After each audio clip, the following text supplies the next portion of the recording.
नमस्कार, मैं हूँ फ़िज़ा ज़मीरुद्दीन और एक बार फिर से आप सभी के सामने मौजूद हूँ और मैं इस वक़्त मौजूद हूँ जानकीपुरम के सभासद सौरभ तिवारी सर के साथ।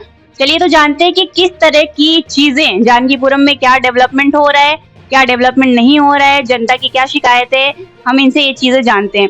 तो सर सबसे पहले मेरा ये सवाल है कि अभी तक आपके वार्ड में जब से आप इस पोस्ट पे हो, सबसे ज़्यादा कौन-सी प्रॉब्लम आपने अभी तक फेस की है कि जनता सबसे ज़्यादा उसी चीज़ को बताती है आपको आके? देखिए, पहले तो मैं धन्यवाद करूँगा आपका कि आप आए और जानकीपुरम के बारे में आपने तो मैं आज आपके माध्यम से अपने क्षेत्रवासियों को भी मैं धन्यवाद करता हूँ कि इतना बढ़िया जानकीपुरम क्षेत्र आज जो डेवलप हो रहा, मैं कह सकता हूँ कि बदल रहा है जानकीपुरम, तो बहुत बड़ा सहयोग है सबका। और समस्याएँ तो मैं ये कहूँगा कि इस वार्ड में समस्याएँ सबसे ज़्यादा थी जानकीपुरम क्षेत्र में प्रथम में जो मेरा वार्ड है जानकीपुरम प्रथम में, सड़कों के मामले में बहुत पिछड़ा था। कच्ची सड़कें बहुत थी। जैसे क्षेत्र मेरा 2 भागों में बँटा हुआ था। एक एलडीए सेक्टर था और एक जो है फ्री होल्ड सोसाइटीज़ का क्षेत्र था, जो मड़ियाँव गाँव से लेकर सीता विहार कॉलोनी, अर्श विहार कॉलोनी की जो नया डेवलपमेंट था। उन क्षेत्रों में एक भी सड़कें डामरीकरण या पक्की नहीं थी। और आज 2 वर्षों में मैं कह सकता हूँ कि लगभग 70% के ऊपर हम लोग काम कर चुके हैं और लगभग 70% के ऊपर सड़कों का निर्माण हम लोगों ने किया है। जो कि इन 2 वर्षों में एक बहुत मैं कह सकता हूँ, चाहे वो एलडीए का सेक्टर हो और चाहे सोसाइटीज़ का सेक्टर हो, चाहे आप मड़ियाँव गाँव में देखेंगे, जो आप बदला हुआ माहौल आपको दिखेगा, वो इसका परिणाम है कि इन 2 वर्षों में ये विकास हुआ है। तो अभी रिसेंटली कोई ऐसी प्रॉब्लम जो आप सॉल्व करने में लगे हुए हो और ज़्यादा से ज़्यादा आपको लोग उसके बारे में आपको बता रहे हों? देखिए, प्रॉब्लम तो हमारे इस क्षेत्र में से एक जलभराव की भी प्रॉब्लम है। तो पहले जब हम लोग जब मेरे चुनाव में पार्षद नहीं था या इसके पहले की मैं बताऊँ, 12 से 14-15 घंटे लगते थे यहाँ जलभराव। आज विधायक जी के माध्यम से, माननीय सांसद जी के माध्यम से हम लोगों के यहाँ पंपिंग स्टेशन पंप बढ़े, तो आज 3 से साढ़े 3 घंटों में हम लोग यहाँ ये बहुत ज़्यादा जब बारिश होती है, जब बहुत ज़्यादा पूरा लखनऊ में जलभराव होता है, तो अपने यहाँ आज जलभराव से हम लोग लगभग मुक्ति पा चुके हैं। और नाले, सबसे बड़ी समस्या थी, हम लोगों के नाले खुले थे। उन नालों को हम लोगों ने कवरिंग करने का काम किया, जो बहुत बड़ा प्रोजेक्ट था। और मुझे लगता है कि उन कवरिंग करने के लिए मैंने सोचा था सिर्फ, और क्षेत्र के लोगों ने कहा कि भैया यदि कवरिंग हो जाएगा तो नाले कवरिंग में कूड़ा और गंदगी जैसी जो ऊपर से लोग डालते हैं वो सब नहीं जाएगा, जिससे जलभराव नहीं। तो उसका मैंने लेटर बनाया और माननीय सांसद जी के माध्यम से हम लोगों ने उसमें सफलता पाई और आज नाले कवरिंग लगभग नाले 70% नाले हम लोग कवरिंग कर पाए। आने वाले समय में जो नाले बचे हैं उनको भी कवरिंग करने का काम किया जाएगा। तो सौरभ जी एक चीज़ और कि जब भी जनता अपनी समस्या आपको बताने आती है या फिर अपने तो मैं ये कहूँगा कि मैं कहीं बाहर का नहीं हूँ, इसी वार्ड में मेरा होम टाउन यही है। मड़ियाँव गाँव क्षेत्र में मैं यहीं जन्मा हूँ, मेरा पारिवारिक यहीं से हूँ। तो संपर्क में सबसे ऑलरेडी हूँ और क्षेत्र में रहता हूँ। 2 ऑफ़िस हमने बना के रखे हैं पूरे क्षेत्र में। सुबह मड़ियाँव गाँव कार्यालय पे बैठता हूँ दोपहर तक और शाम को जानकीपुरम।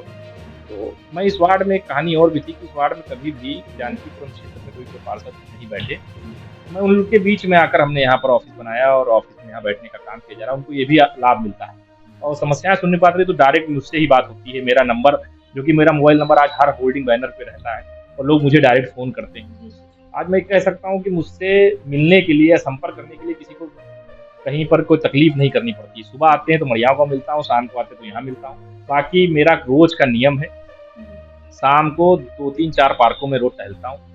पार्कों में लोगों से मुलाकात होती है, मीटिंग्स होती हैं और क्षेत्र में ही 24 घंटा दूसरा मैं व्यवस्थित समय कोई काम भी मैं नहीं करता हूँ, सिर्फ़ और सिर्फ सेवा का काम है और प्रयास कर रहा हूँ कि जानकीपुरम क्षेत्र हमारा एक आदर्श वार्ड बने। और 2 वर्ष हुए हैं, आने वाले 3 वर्षों में यही मेरा टारगेट है, मैं इसको पूरा करके ये तो बहुत अच्छी बात है कि आप इतनी सारी डेवलपमेंट अपने गाँव को दे रहे हैं, पूरे जानकीपुरम को दे रहे हैं, जिससे जनता भी काफ़ी तारीफ़ करती है आपकी कि आपने काफ़ी डेवलपमेंट किया है।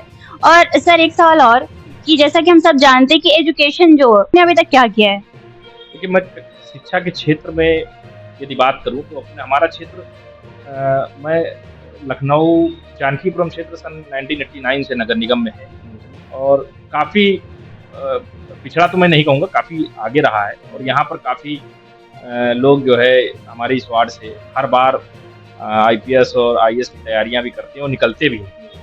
अब माध्यम रहा है इस वार्ड में, तो अपने यहाँ गवर्नमेंट कॉलेज हमारे इस क्षेत्र में मतलब कि जो छोटे से विद्यालय थे, मैं लगा हूँ, प्रयास कर रहा हूँ कि इस बार किसी भी तरह से इंटर कॉलेज हमारे यहाँ लखनऊ मड़िया गाँव में एक है, जो कि बिल्डिंग्स पर्याप्त है, उसकी पिछले गवर्नमेंट में काफ़ी पैसा लगा उसका बनने में।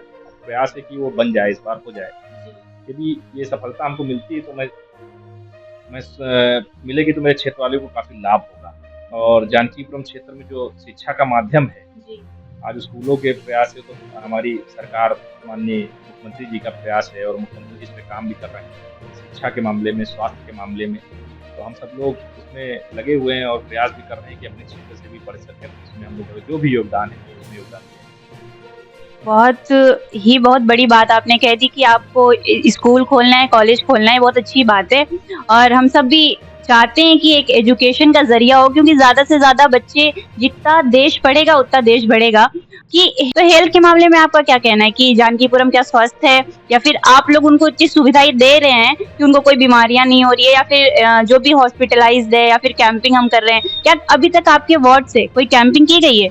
देखिए, स्वास्थ्य के मामले में तो एक हम लोग जब चुनाव जीते तो चुनाव जीतने के 2 महीने के बाद आदरणीय स्वास्थ्य मंत्री और आदरणीय स्वास्थ्य मंत्री के माध्यम से और एक लाभ मैं अपने क्षेत्र को दिलाने में कामयाब हुआ।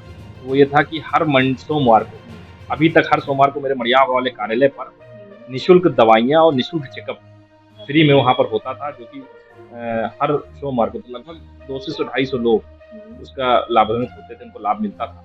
और उसके बाद फ्री इंस्ट्रूमेंट भी मिलते थे, जो सीनियर सिटीजन लोग होते थे, तो उनको जैसे उनको चलने में प्रॉब्लम होती थी तो व्हीलचेयर मिलता था, स्टिक मिलती थी, वो सब भी निःशुल्क उनको दिया जाता था। लगभग हम लोगों ने 1.5 साल से ऊपर ये सेवाएं अपने क्षेत्र को दिए। अभी कुछ 2-3 महीनों से कुछ प्रॉब्लम की वजह से वो सेवाओं का लाभ नहीं मिल पा रहा है, तो प्रयास में फिर से हूँ किसी भी तरीके से फिर से उसको चालू कराऊँ और अपने क्षेत्र को जो लाभ मिल पा रहा था तो उसको फिर से जो है किसी भी स्तर लगा हूँ कि जल्दी से जल्द अपने यहाँ फिर शुरू कर पाऊँ। और मेरा प्रयास तो ये था कि मड़ियाव गाँव में भी चल रहा था और जानकीपुरम में भी, लेकिन इस समय कुछ 2 महीनों से प्रॉब्लम है, जिससे हर सोमवार को जो डॉक्टर्स की टीम आती थी मेरे यहाँ वो नहीं आ पा रही है। लेकिन आपके माध्यम से मैं अपने क्षेत्रवासियों को बताना चाहता हूँ कि बराबर पूरी टीम आई है और आगे अभी जो 2 महीने से प्रॉब्लम है ये भी कंटिन्यू होने जा रहा है। 2 महीने के अंदर फिर से शुरू हो जाएगी टीम और पूरा प्रयास है कि स्वास्थ्य के मामले में कहीं पर भी किसी स्तर पर भी जाना पड़े, लेकिन इसमें कहीं कोई कमी नहीं आने दी जाएगी। और प्रयास रहता है, यदि किसी को मुझे जानकारी मिलती तो परेशान है। अब तो बहुत अच्छी बात मैं कह सकता हूँ कि सरकार माननीय मुख्यमंत्री जी जो काम कर रहे हैं कि एक आर्थिक सहायता राशि वाली, तो अपने क्षेत्र में काफ़ी हमारे क्षेत्र से गरीब लोग थे जो इलाज कराने विधायक के माध्यम से हम लोग तो आर्थिक सहायता राशि दिलाने में बहुत बड़ा सहयोग मिलता है और मुझे लगता है उससे बड़ा पुण्य का काम कुछ नहीं हो सकता। और मैं धन्यवाद करता हूँ मुख्यमंत्री जी का, धन्यवाद करता हूँ माननीय विधायक जी का, और आपके माध्यम से आज ये सब बातें हो रही तो मैं आपको भी धन्यवाद करूँगा, आपकी पूरी टीम का।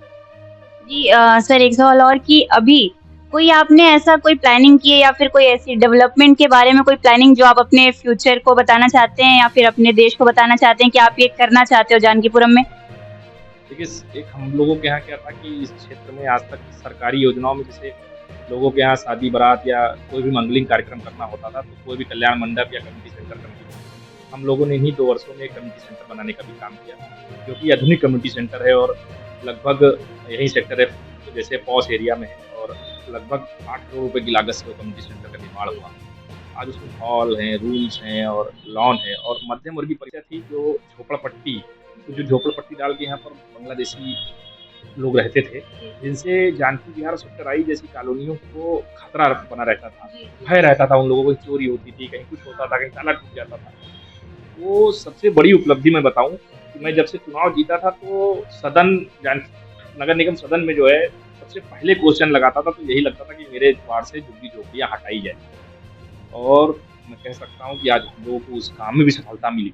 60 फीटा जब आप 60 फीट रोड पे जाएंगे तो 60 फीट रोड पे सबसे बड़ी जमीन थी, उस जमीन पर कुछ लोग अपने लाभ के लिए वहाँ पर झुग्गी झोपड़ी डालकर वहाँ पर डलवाए हुए थे। आज वो झुग्गी झोपड़ी भी वहाँ से हटवा दी गई है, इससे पूरे क्षेत्र में जानकी विहार कॉलोनी सेक्टर आई के लोग भारतीय जनता पार्टी के द्वारा या मुख्यमंत्री आदरणीय भारतीय जनता पार्टी की सरकार के द्वारा जो काम हुआ है, आज सब लोग वहाँ के बड़े खुश हैं। और मैं कह सकता हूँ कि जो क्षेत्र को भयमुक्त किया गया है, मैं इसके लिए बहुत बहुत धन्यवाद करता हूँ अपने पुलिस प्रशासन का और नगर निगम का। बहुत बहुत धन्यवाद सौरभ जी आपका। आप इस देश को आप जैसे लोगों की जरूरत है, क्योंकि हम चाहते हैं कि हमारे देश के एक एक कोने में डेवलपमेंट की जाए। और जैसा कि मैं बाहर भी कुछ लोगों से मैं बात करके आई थी, उन लोगों ने भी कहा कि हाँ, काम काफी अच्छा होता है, आप लोगों की समस्याएं खुद जाके सुनते हैं।